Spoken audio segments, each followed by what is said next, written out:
الحلقة اللي دازت هضرت فيها شوية على شعبانة.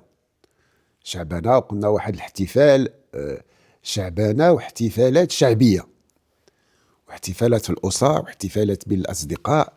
علاش؟ استعدادا لاستقبال شهر رمضان. وقلنا بأن هذه الشعبانة تتميز بإعداد واحد العدد ديال الحلويات وتنظيف المنازل يعني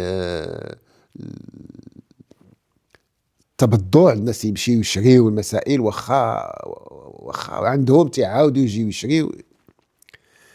ولكن قلت في الأخير بأنه عندنا احنا واحد الحاجة مهمة، وهي رؤية الهلال.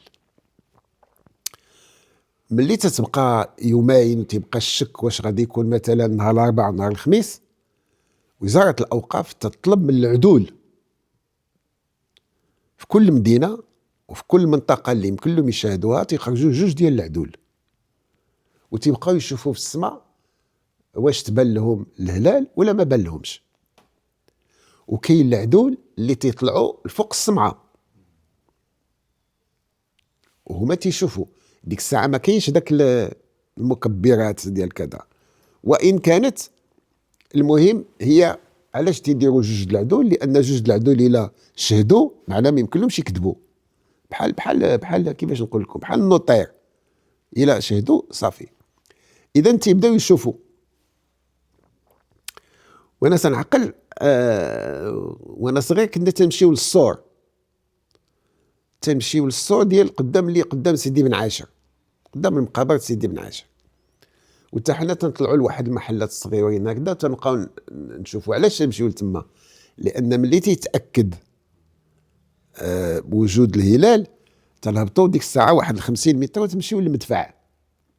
ديك الساعه كاين واحد المدفع في سلا كبير، ما تعقلش عليه واش كان ديال البرتقيز ولا كان ديال الرومان ولا ما عرفتش ديال من. المهم كاين واحد السيد تيعمروا بشي شراوط بشي كذا، وتيدير شويه ديال القرطاس. ملي تيقولوا له راه هذاك تيشعلو تيهرب تيضرب المدينه. ولكن حنا ما تيضرب المدفع دسلا حتى تنسمعوا المدفع ديال دار المخزن.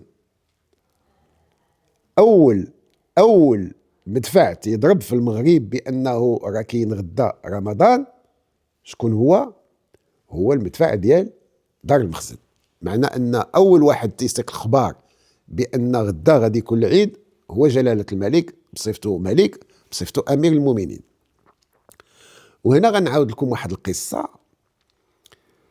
شي نهار بحال هكذا بين باقي ما عارفينش الخميس ولا الجمعه، الملك كان استقبل في القصر هنا في الرباط 6 ديال الصحفيين الفرنساويين في واحد الندوه معاهم تيلقيو على اسئله وكذا، وسجلناها في التلفزيون. انا كنت حاضر في الجنب، وملي دخلنا ما كناش عارفين واش غدا رمضان ولا حتى بعد غدا، والملك براسو ما عرفش واش غدا ولا حتى بعد غدا. اما هذوك الفرنساويين ربما ما كانوش كاع سايقين الخبر واش كاين رمضان ولا ما كاينش رمضان. المهم سيدنا تيجاوب على الاسئله وكذا، ويدخل واحد مخزني واحد الورقه في يديه ونزلها له قدامه. الملك شافها ضحك ونزلها. حنا اللي جالسين تما قلنا ما عرفناش واش داك الضحكه معناه راه غدا رمضان ولا داك الضحكه زعما راه ماشي غدا رمضان. ولكن عرفنا بان هذيك الورقه تتعلق برمضان، وما يمكن لهمش يديروا بلاغ بانه غدا رمضان حتى يقول لهم الملك يلا. معنى ان خصنا تنقضيو الندوه. ما كانتش ندوه طويله، ولكن قضت الندوه من بعد واحد 4 ساعة ولا 20 دقيقه. الملك وقف ضحك وقال لهم جو دوني ان سكوب. زعما قال لهم غنقول لكم شي حاجه نتوما الاولانيين اللي غتعرفوها، غدا رمضان. وخرجنا ديك الساعه وعطى الامر وصدر البلاغ، وبداو المدافع تيضربوا في دار المخزن. اذا المدافع المدن اللي فيها تقليد المدفع تتوصل لهم الخبر تيقولوا تبارك الله تيضرب المدفع. اذا ملي تيضرب المدفع معناه انك المدينه كلها سقط الخبار، والمدينه كلها غتستعد غدا غادي يبدا رمضان.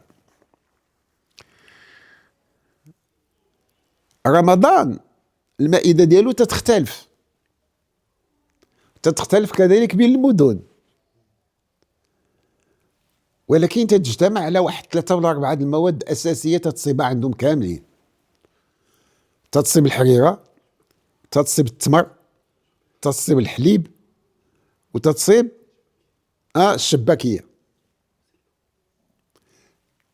تيقولوا لي سلو، كاين اللي ما تيدير السلو في الفطور، كاين اللي تيديروا. المهم اذا الحريره، الدار اللي دزتي لا قلتي لهم الحريره يقول لك اسيدي دخل. بغيتي التمر موجود، بغيتي الحليب موجود. الحليب في واحد الوقت في الثمانينات كان قليل، وكان خص البيسري يكون ما كانوش هاد الفضاءات الكبيره، هاد المرجانات وهذا الشيء وهذا ما كانوش. فكان البيسري تيجي له واحد الصنادق ديال الحليب، وهو عنده في الحومه مثلا 300 الناس. تيبدا يدير الحليب تتشري بحال الكونتربون، تيخبي لك واحد نص سيترو وتيدير لك في واحد الكاريط باش ما يردش باله ما يتخرج من عنده، تديرو انت تحت الجلابه ديالك تدخل للدار وتدخل الحليب.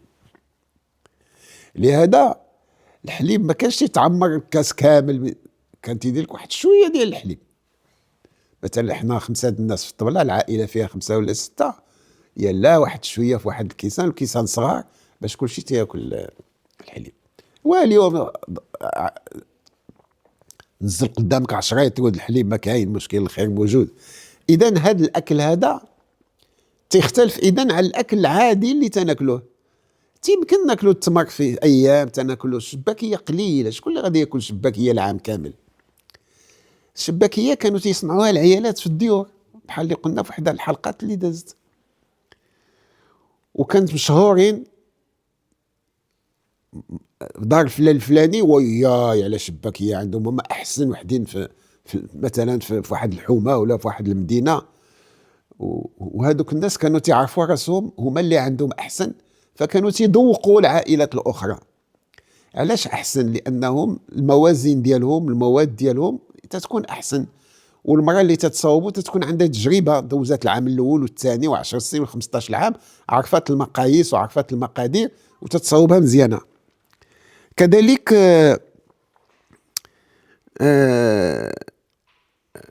تيتم واحد الظاهره الاخيره اللي ظهرت دابا هذه واحد 5 سنين ولا 6 سنين، الناس تيفطروا في ديورهم، ولكن نظرا لان واحد عدد الناس ساكنين في ابارتمون صغيره ومعلقه والدراري ودائما محبوسين تيقولوا في رمضان رانا نفوجوا. فظهرت واحد الظاهره الان، الناس تيمشيو يفطروا في لابلاج. لهذا انا اول مره شفتها هذه واحد 3 سنين، وشفتها صدفه، وزعما ما عرفت شنو طرا، لان تنشوف الناس شاعلين الشماع وشاعلين داك القدام ديال اللي كنا تنشعلوا بهم، والبحر عامر بالطوابل وبالشوالي، والناس بخير وعلى خير والماكل مزيانه وكذا. هذه ظاهره انا تنصيبها ظاهره مزيانه.